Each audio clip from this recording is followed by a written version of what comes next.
के हवाले से, जिसमें मुसीबत में हम अब घिरे चले जा रहे हैं। दुनिया हमें टेररिस्ट मुल्क देखने लगी है। इसे कौम को डिसाइड करना है। जब गवर्नर सलमान तासीर मारे जाते हैं, उस बंदे पे फूल बिखराते हैं, एक भट्टी साहब को मारा जाता है क्रिश्चियन माइनॉरिटीज के, उस पे कुछ नहीं होता।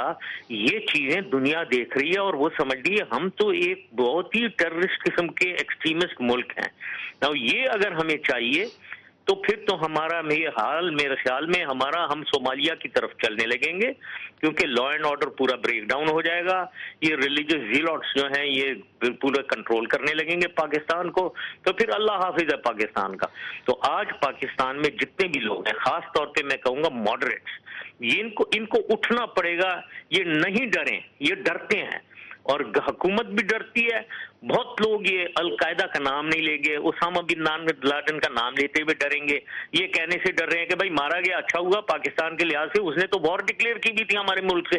तो क्यों नहीं कहते? खुल के कहना चाहिए और खुल के बात करनी चाहिए, क्योंकि ये एक्सट्रीमिज्म को हमने दबाना है। अगर नहीं दबा सके हम, कौम डिसाइड करे और उसके मुताबिक चले। ये बाहर के मुल्क, यूनाइटेड स्टेट्स, वेस्ट और जितनी भी दुनिया हमें टेररिस्ट देख रही है, वो हमसे एक्सपेक्ट कर रही है कि भाई क्लियरली सामने आओ, क्या कौन हो तुम, क्या चीज हो तुम अलकायदा और तालिबान गवर्नमेंट चाहते हो उधर, या तुम मॉडरेट हो? What kind of a country are you? Let us be very very clear. उससे वो कंफ्यूज होते हैं, तो इसलिए शक शुबात होते हैं, इसलिए हमारे ऊपर डेंजर है। नहीं, मैं समझता हूँ कि मैं मॉडरेट आदमी हूँ, लेकिन एक बात मुझे समझ नहीं आ रही है।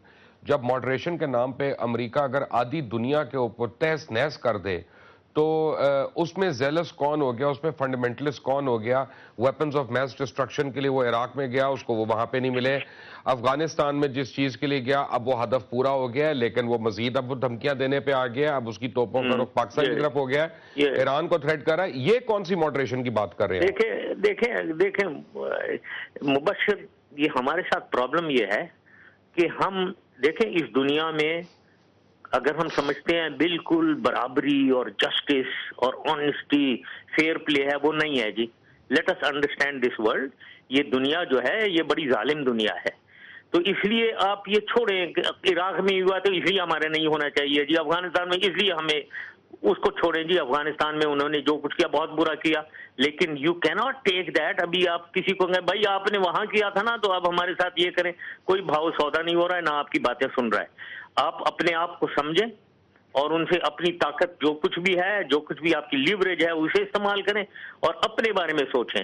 दूसरी एग्जांपल देना जो है उन एक फ्यूटाइल एक्टिविटी है कि जी आपने वहां ये किया था इसलिए हमारे साथ ये कर रहे हैं, तो ये तो आप बहुत गलत हैं।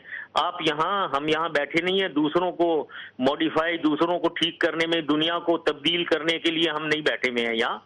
हम अपने आप को बचाएं, अपने आप की प्रोग्रेस और तरक्की करें, और जितना भी हम फायदा उठा सकें दूसरे से वो उठाना चाहिए।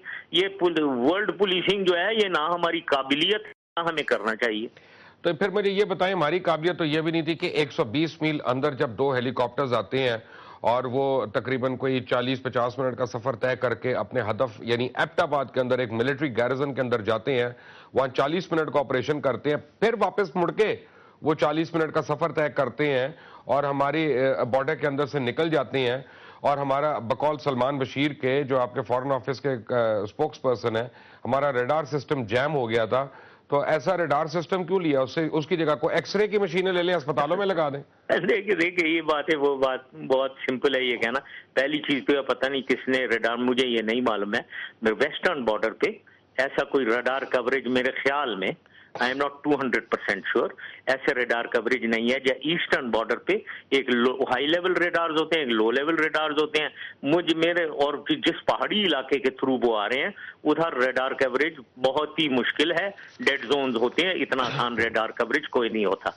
और अगर जो कुछ भी छोटा मोटा है वहां, तो वो उसकी जैमिंग की बात जहां तक आती है, उनके पास हाई टेक्नोलॉजी है, हमारे पास वो नहीं है। वो जैम कर सकते हैं बिल्कुल, तो लेकिन मेरे ख्याल में वो जैमिंग वैमिंग की शायद, मेरे ख्याल में, again don't quote me, but I think कि कोई ऐसी जरूरत नहीं हुई होगी। वो आए होंगे ऐसे रूट से जहां कोई रेडार शेडार कवरेज नहीं होगा, और वो आ गए रात को ना, और रात की उनकी नाइट विजन कैपेबिलिटी है उनके पास, हेलीकॉप्टर्स में फ्लाइंग कैपेबिलिटी भी है, और ट्रूप कैपेबिलिटी भी है, रात को वो दिन की तरह देख रहे हैं और वो एक्शन करके चले गए।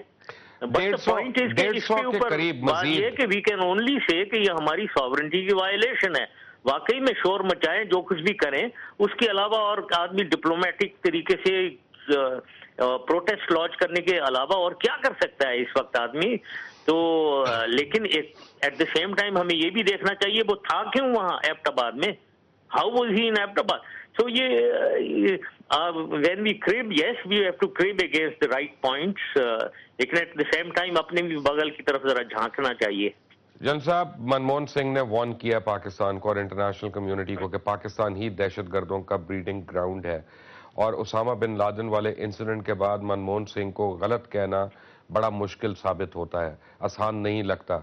अगर दोबारा से बॉम्बे स्टाइल कोई इंसिडेंट होता है जो कि हो सकता है कोई अलकायदा ही करवा दे वहां पे अपने ऊपर से हीट हटाने के लिए, तो इंडिया और पाकिस्तान की वॉर हो सकती है।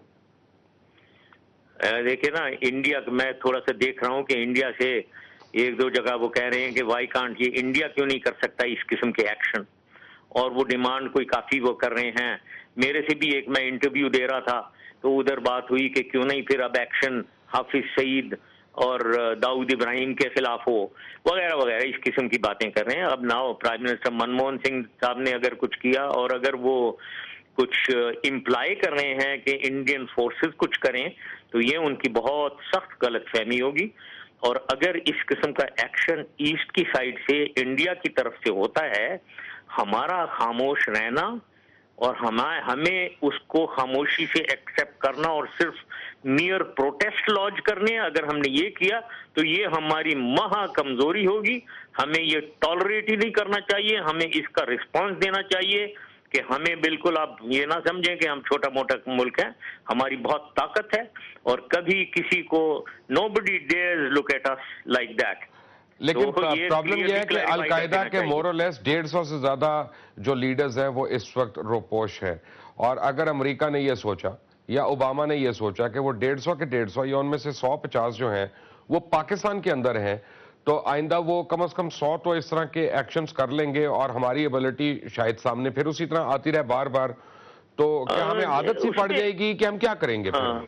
देखें, ये 100-150 तो मुझे मालूम नहीं अब कितने हैं, लेकिन हैं काफी लोग ना इसमें। देखें, पहले क्या होता था, मेरे जमाने में क्या होता था, मेरे जमाने में तो सारे ये अलकायदा और तालिबान हमारे शहरों में आ गए थे, हर शहर में थे ये, कराची, इस्लामाबाद, रावलपिंडी, गुजरात, फैसलाबाद, लाहौर, तो ये सारे आए हुए थे। इनको इंटेलिजेंस के जरिए और स्पेशली टेक्निकल इंटेलिजेंस, क्योंकि उस जमाने में टेलीफोनों पे बात कर रहे थे, उसके जरिए ना वो हमें अमेरिकन असिस्टेंस चाहिए थी जो हमें मिली, technical assistance, only technical communication intelligence की असिस्टेंस मिली, हम इनको लोकेट करते थे।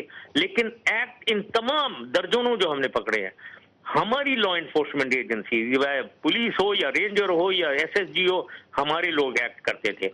कोई भी एक में अमेरिकन ट्रूप्स नहीं आए हैं यहाँ, और ना उनको इजाजत थी। ये हमारी पॉलिसी थी, इसको हम फॉलो कर रहे थे। अब हमें अमेरिका को और वेस्ट को बहुत कोशिश करके ये बताना पड़ेगा और बाय एक्शंस भी बताना पड़ेगा कि हम काबिल हैं कि हम टारगेट्स को, जो हमें टारगेट्स मिलते हैं, हम उनको अटैक करके उनको डिस्ट्रॉय कर सकें, उनसे डील कर सकें। ये अगर हम दिखाते हैं कि हम कमजोर हैं, हम नहीं डील कर सकते, तो फिर तो वो आएंगे। लेकिन अगर हम अपनी स्ट्रेंथ दिखाते हैं, हमारे पास अल्लाह ताला के फजलो करम से पीजीएम लोडेड, हमारे पास हेलीकॉप्टर गनशिप्स हैं, हमारे पास एयरक्राफ्ट हैं, और हमारे पास एक एसओटीएफ है जिसको स्पेशल ऑपरेशंस टास्क फोर्स, जो एसएसजी की स्पेशल फोर्स है, जो हेलीबॉन्ड कैपेबिलिटी, नाइट कैपेबिलिटी है उसके पास, जो हमें मिली है, हम इन्हीं से एक्वायर की हुई है, और वो बैठी भी है यहाँ, उसको हमने यूज किया था हमारे जमाने में। नाउ जहां भी टारगेट कोई दिखाई देता है, चाहे कहीं भी हो, इन लोगों को केपेबल होना चाहिए, और ये हैं केपेबल। यहाँ पे दो प्रॉब्लम्स हो रही है, यहाँ पे दो प्रॉब्लम्स हो रही हैं जन साहब, दो प्रॉब्लम्स हो रही हैं। एक, जिस तरह के घर से या जिस तरह की जगह से उसामा बिन लादेन पकड़ा गया, सपोजिटली वहां से उसको जाके उन्होंने पकड़ा, अरेस्ट किया, जो भी किया, और फिर समुंदर बुर्द उसकी जिस्म को कर दिया, ऐसे यानी अगर घरों में हर घर को तो आप वो डिफेंड नहीं कर सकते ना, उसके ऊपर रडार लगा के उसके ऊपर आप अपनी एसओटीपी को खड़ा करके, वो तो आप मेजर इंस्टॉलेशन को ही कर सकते हैं ना। सो निकलना तो उन्होंने इन्हीं घरों में से है। तो पहली बात। दूसरी बात यह है कि चले बाकी सारी डिबेट छोड़ देते हैं। आप एक वक्त में चीफ ऑफ स्टाफ भी थे और आप प्रेसिडेंट ऑफ पाकिस्तान भी थे। अगर आज प्रेसिडेंट आसिफ जरदारी और जनरल अशफाक परवेज कियानी की जगह दोनों ओहदे आपके पास होते, आप अमेरिका को क्या जवाब देते? जाहिर है, देखें, अमेरिका को जवाब प्रोटेस्ट करना था। उनको तो कोई फर्क नहीं पड़ता, प्रोटेस्ट करना था। कर ले, हमने अपनी दुकानें तोड़नी, अपनी बसें चलानी है। देखें, प्रोटेस्ट की कामयाबी जब होती है जब आप तैयार हैं टू टेक एक्शन और आप एक्शन लेते रहे हैं। अब आप जब एक्शन नहीं ले रहे हैं, क्या एक्शन ले? आप कह रहे हैं बिल्डिंगों में, ऐसी भी नहीं कोई सिचुएशन होगी कि हर बिल्डिंग से एक अलकायदा का बंदा निकल रहा है। चले किसी से निकला है। मैं आपको बताना चाह रहा था, और उसकी जरूरत इंटेलिजेंस, बिल्कुल इंटेलिजेंस होनी चाहिए। अब यहाँ इंटेलिजेंस फेलियर है, मुझे उम्मीद है कि हर जगह नहीं होगा। एक चीज और मैं बताना चाहता हूँ, कैपेबिलिटी हमारी। आपको याद होगा जब मैं डीजीएमओ था 1991 या 2 में, एक अफगान लोगों ने एक हमारी बस और स्कूल के बच्चों को किडनैप कर लिया था और उनको यरगमाल बनाकर एक बिल्डिंग अफगान एम्बेसी में घुस गए थे। आपको पता है, ये हमारी एसएसजी ने, ये मैं उनकी कैपेबिलिटी बताना चाह रहा हूँ, रात के कोई 2-3 बजे एक्शन किया और मेरे ख्याल में कोई आधे मिनट में या ज्यादा से ज्यादा 1 मिनट में 4 आदमियों को मारा और तमाम बच्चों को बचा लिया। तो ये हमें कैपेबिलिटी है जी, इस्तेमाल करो और बोल्डली इस्तेमाल करो। क्यों नहीं इस्तेमाल करते हो? मुझे बताएं क्या कैपेबिलिटी है आपके पास? जितनी आर्मामेंट है, जितनी इक्विपमेंट है, लेट्स से F-16 है आपके पास या ऐसे कोई एयरक्राफ्ट्स हैं, वो सारे कंप्यूटराइज सिस्टम्स हैं, और आपका जो रेडार्स वगैरह हैं, जो अमेरिकन हैं, अगर अमेरिकन आपकी वो टेक्नोलॉजी को काउंटर कर लेते हैं और उसी को जैम करके रखते हैं, और क्योंकि आपने चाइना से इतना आपने अपने आप को दूर कर लिया, आई मीन क्या ये फैसला नहीं था आपका, गलत नहीं था अमेरिकन साइड पे जाने का, हमें चाइना की तरफ रहना चाहिए था? बात ये है कि आप तो ऐसे कर रहे हैं जैसे अमेरिका से हम जंग लड़ रहे हैं कि अमेरिका हमारे ऊपर हमला कर दिया उन्होंने, हमला तो कर दिया उन्होंने हमारे ऊपर। ये नहीं हो रहा है भाई, this is an act of war. हमने नहीं करनी है हमने टेररिज्म से लड़ना है, हमने अलकायदा तालिबान से हम लड़ रहे हैं, वो भी लड़ रहे हैं, हम भी लड़ रहे हैं। अभी सवाल ये है कि उसमें मिसअंडरस्टैंडिंग्स डेवलप हो गई हैं, लोग वो समझ रहे हैं कि हम उनको मदद कर रहे हैं तालिबान की। हमने ये मिसअंडरस्टैंडिंग दूर करनी है और अपने एक्शन करने हैं। कोई ऐसी सिचुएशन नहीं है कि हम अमेरिका से लड़ रहे हैं कि उनके जेट जो आएंगे या उनके जो हेलीकॉप्टर आएंगे हम कैसे उनको मार गिराएंगे, क्या हमारे रेडार्स उनको पिक कर रहे हैं या नहीं कर रहे। कोई हमारी जंग नहीं हो रही है। तो ये तो बड़ी गलत आप एनोलॉजी ले रहे हैं। मैं ये कह रहा हूं कि जब कोई किसी मुल्क में जाता है, एक सॉवरेन कंट्री में जाता है बगैर इत्तला के जल साहब, तो वो तो एक्ट ऑफ वॉर है ना। दुनिया के किसी भी हिस्से में it will be considered an act of war. Yes, now in an act of war Libya के खिलाफ कर रहे हैं ना, कर लें जो मर्जी करना चाहता है मोहम्मद कद्दाफी। तो बात ये किस आइडियलिस्टिक दुनिया में हम घूम रहे हैं। चाइना के साथ दोस्ती होनी चाहिए, लेकिन अगर आप समझते हैं चाइना की दोस्ती की वजह से चाइना हमें जनाब आएगा और अमेरिका से लड़ना शुरू कर देगा हमारे साथ, कोई ऐसी चीज नहीं होगी।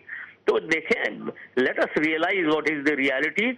अपने आप को देखो, अपनी स्ट्रेंथ देखो, अपनी कमजोरियां देखो, उसके मुताबिक अपने सबसे पहले पाकिस्तान अपने आप को बचाओ और आगे चलना है। हमने कौम को लेकर जाना है आगे।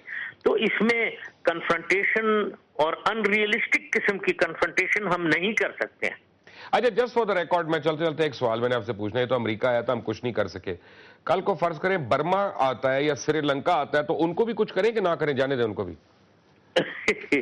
हम तो बड़े जलील होंगे अगर कोई ऐसी चीज होने लगी। अभी हमारी कौन सी इज्जत अफजाई है, हमें को फूल नहीं पिला रहा। बन गए तो मैं तो इंडिया की बात कर रहा हूँ जी, श्रीलंका और इसकी क्या बात करनी है, बर्मा और श्रीलंका की।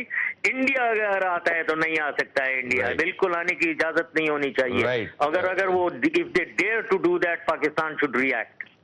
Thank you very much. General Pervez Musharraf, former president of Islamic Republic of Pakistan, was with us on telephone. एक ब्रेक लेंगे और जब ब्रेक से आएंगे तो आपको बताऊंगा what actually happened on that day. Take a break.